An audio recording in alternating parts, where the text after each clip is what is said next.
HARRP stands for High Frequency Active Auroral Research Project and is described as a research instrument for studying the ionosphere, an ionospheric heater, or ionospheric radiation instrument, IRI, of which many exist, but HARRP is special.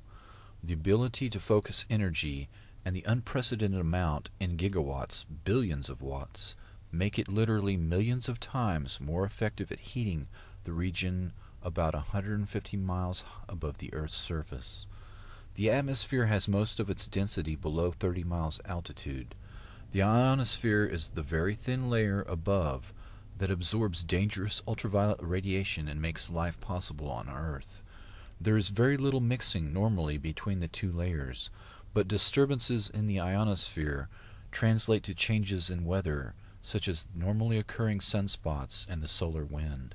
The main idea behind HARRP is the ability to direct electrons along the naturally occurring magnetic field lines of the Earth and accelerate them to near the speed of light, to form a protective shell of highly excited particles that not only block communications worldwide, but destroy missiles in their trajectory as they descend from space.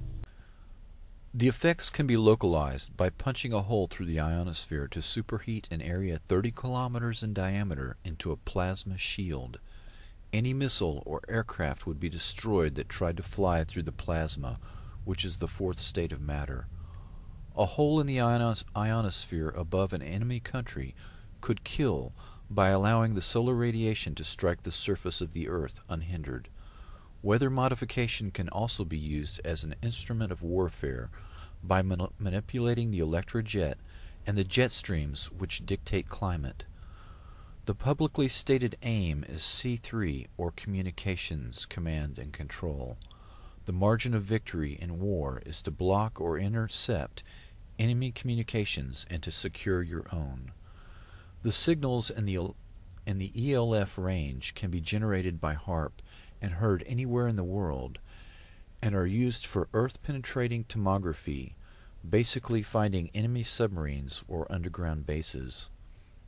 Volcanoes and earthquakes cause electromagnetic disturbances, and it is theorized that EM disturbances might themselves trigger earthquakes and volcanoes. Dr. Richard Williams says the high-energy experiments will generate the equivalent of the output of 10 to 100 large power generating stations, and that tests of these kinds could cause irreversible damage, unquote. HARRP is the world's largest electromagnetic broadcasting station and may represent an escalation in the electromagnetic wars.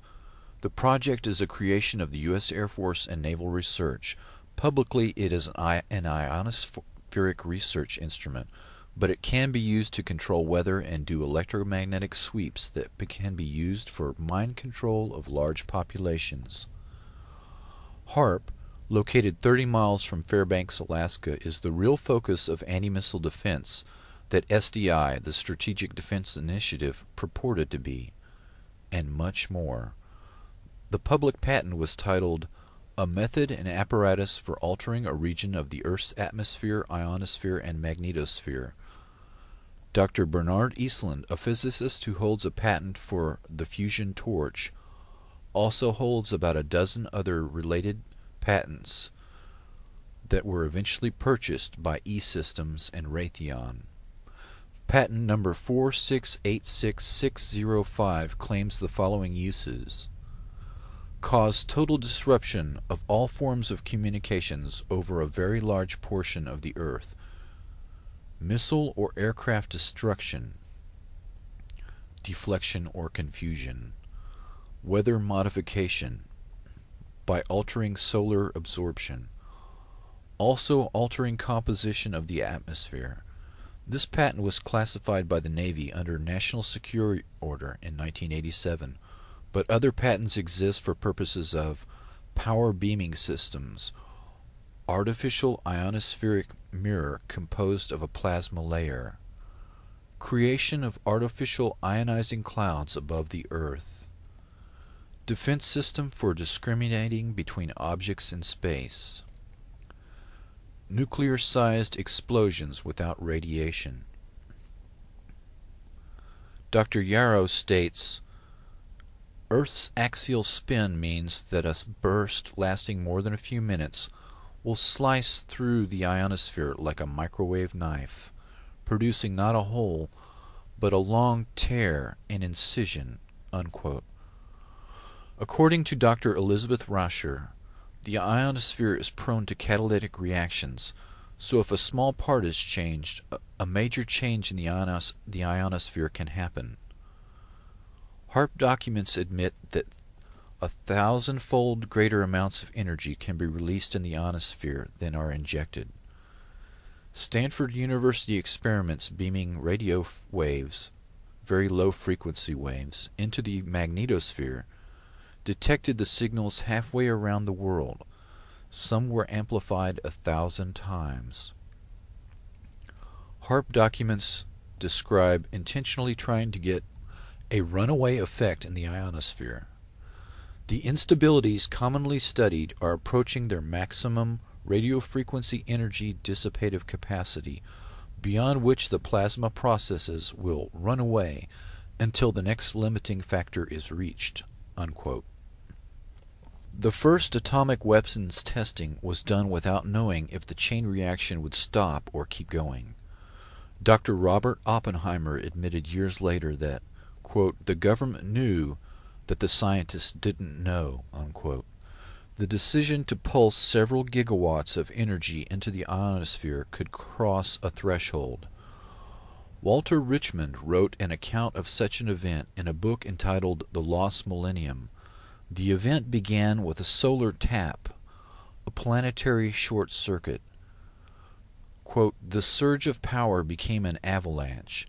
At the pole in the vertical plane of the Earth's magnetic field where the winds of magnetism would not rise to blow it out, 1 trillion watt-seconds of energy unleashed their fury on the polar cap in the first flash. Even as it discharged, the ionosphere was recharged from the solar furnace. The first flash became a mighty roar that poured an increased and now steady stream of energy through the now stabilized short circuit. Kilocubit after kilocubit of frozen wasteland boiled. Watt after ever-increasing watt, an avalanche of ever-increasing energy lit the polar cap with a glare that had never been seen before on Earth. Earth's an electrical motor. When the motor began to run wild, it would increase its rotational speed. Eventually the Earth would explode from increased centrifugal stress." Dr. Teller tried to sell Alaska on Project Plowshare, the use of 6 thermonuclear weapons to excavate a harbor at Cape Thompson, Alaska. In 1987, Dr. Edward Teller returned to Alaska to propose the installation of a laser-like weapon system on the north slope of Alaska. The weapon system Dr. Teller was trying to sell was classified and would not openly be discussed, but the presentations indicated this Star Wars weapon was in fact HARRP. In 1995, Congress killed funding for Star Wars, but HARRP continues as the ultimate SDI radio frequency radiation weapon. The HARRP project manager describes the experiment of Earth-penetrating capability using, quote, "frequencies of 10 to 20 Hz pulses per second, or maybe 1 Hz, 1 cycle per second type waves." Unquote. This range of frequencies are the same dominant frequencies within which the human brain normally operates. Objections to non-disclosure of the biological effects of ELF on living things were ignored. The military, particularly the Navy and Air Force, have extensive research on the negative effects of ELF. These effects have been well documented, but the government easily deflects public concern by playing down the effects and minimizing the risks. This is the same method used for other military systems, including nuclear weapons tests, LSD experiments, and radiation experiments, all carried out on unknowing subjects under the guise of national security.